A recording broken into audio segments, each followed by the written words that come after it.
Evelyn Namulondo nakulwa lero mazaalibwage happy birthday Rema Namakula amutegekedde surprise birthday party okosako Dr. Jose Chameleone asibe bokka nga tukyali awo tukyasanyuka ate mwana mulenzi Zex inchi 10 birangirangi eyayimba magazine bamukubyeko kapyata we motoka ekika kya Alteza kansoke mbikuwe ate oboli awo inzije katini nkubirako bobizi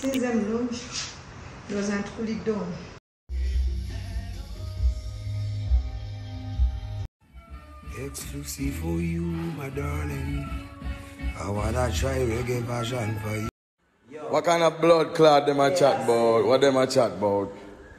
What them a talk about? Oh yes, right. Nkwanirizaako ku Viki exclusive buterevu ne ku Wonderboy UG kansoke nkusabe mukwano. A video eno ojimpeleka like bambi. Video jimpeleka like nfuka mideno ya detonda ba neyanziza nnyo neyanzege. And then now atandaba kubera ngo subscribing mukwano kankusabo subscribing nga situnaba kutandika byengendo kubera nga nkusosotolera nzikiriza nsoke nkujukize ba sponsors bafe. Okuli Hajat Kalodo ono musomi wa dua akugamba sangibwa wakiso solo kubera ngo omukubirako akunamba esimu eyo jolaba muka box aka black anobera ngo ofuna solution akubizibu ebigenda maso nokuberanga bichunyo obulambo Biva Organic Natural and Healthy Products bakugamba sanga bako access building yao ku Raga Road osobola yita nobera ngo ofuna obujjanjabi obwomulembe nga bakozesa ddagala lya butondo okuvumulendwa deziremedde mbulamu obwo Seka Mustafa sangibwa ku bitala bye Sabala osobola okuberanga naye omreachingako out muka box ako aka blue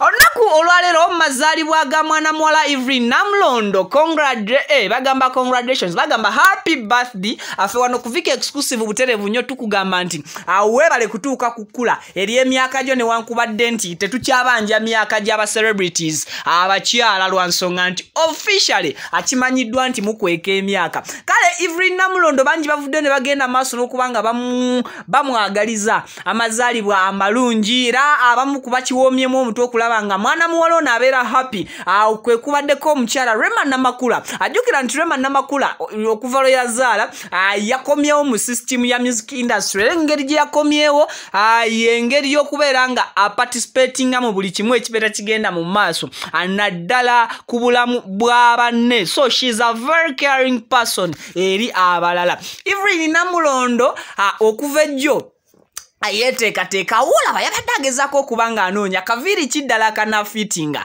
akulunaku luno azadde wabula essaawa nga 3 just amazaalibwa ge gatuuke ne wabeerawo omukulu omulala avaayo n'amwagaliza amazaalibwa amalungi era nga si mulala gwe bayita Dr.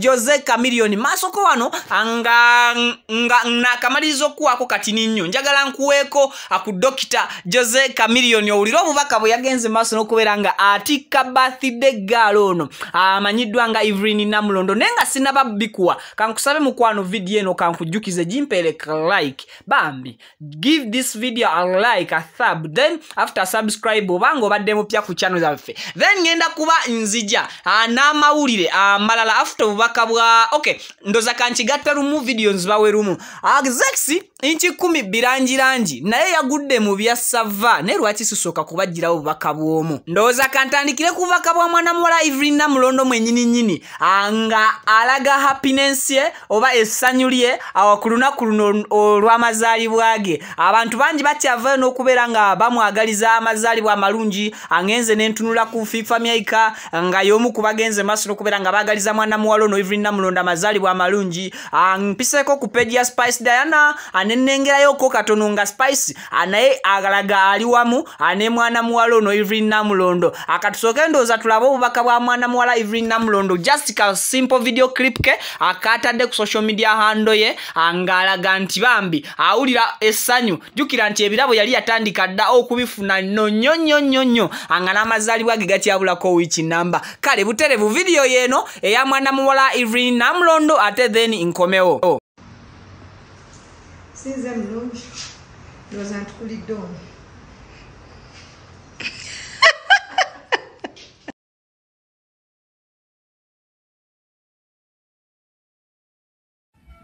Exclusive for you, my darling.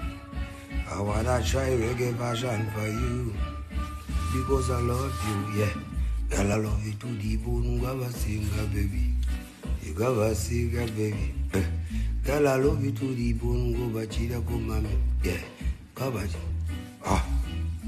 Lwaki tosokano jonda bakunga todagenda gw'omukwano gunsuuse koddiya amaaso gamyusa kandaganda ng'aliko ekikoola junyambe gwayongeza giya alakatala puliza obume nga gazimira makido ddala oyongera bevuta olaba ne bwolajolaza omuntu eguuma ng'abeemuga eyettiisa zuwa I love you, yeah, you know, girl, I love you, can't live without you, no. Anyway, cool. Oh yes, nyongera kukwebaza bwebaza gwakyekuumidde ku video eno ne ku mukutu guno. Mwana mulenzi Zex inchi 10 birangirangi eya breaking through n'oluyimba lwo lwa hitting ennyo lwe bayita ratata. Ze nakugambako yaleeta ze ratata oba magazine ontyo. So Zex inchi 10 birangirangi ekyo ky'olunaku olwaleero avudde bambi anabeeranga afuna mu luyimba lwe bayita magazine era nga luno lutrendinze nnyo si ku TikTok asiwera tujje buvuddeko otwalabako Shiba Kalungi Queen Kama anga akoze a video challenge yagenda maaso n'okubeera nga ekiggala era lusuubira Zex okuva lwe yalaba ku challenge ya mwana muwala Shiba Kalungi ate yaddamu kupostinga challenge yonna ku Instagram account ye. So olunaku olwaleero Zex inchi 10 birangirangi amukama amuyambye n'abeera nga afuna emmotoka ekika kya Alteza. Onessanyu lijjula kumutta mu kaseera kano era emmotoka ajyaniriza mu lulimi olujamaika oba lwe bayita luno olujamaika. Nsaba naawe kennyini ogende maaso n'okubeera nga weewulirirako olulimi luno lwagenze maaso n'okuba nga ayaniririzaamu emmotoka eno eri ku namba UBB era nga mmotoka y'amaanyi biibino.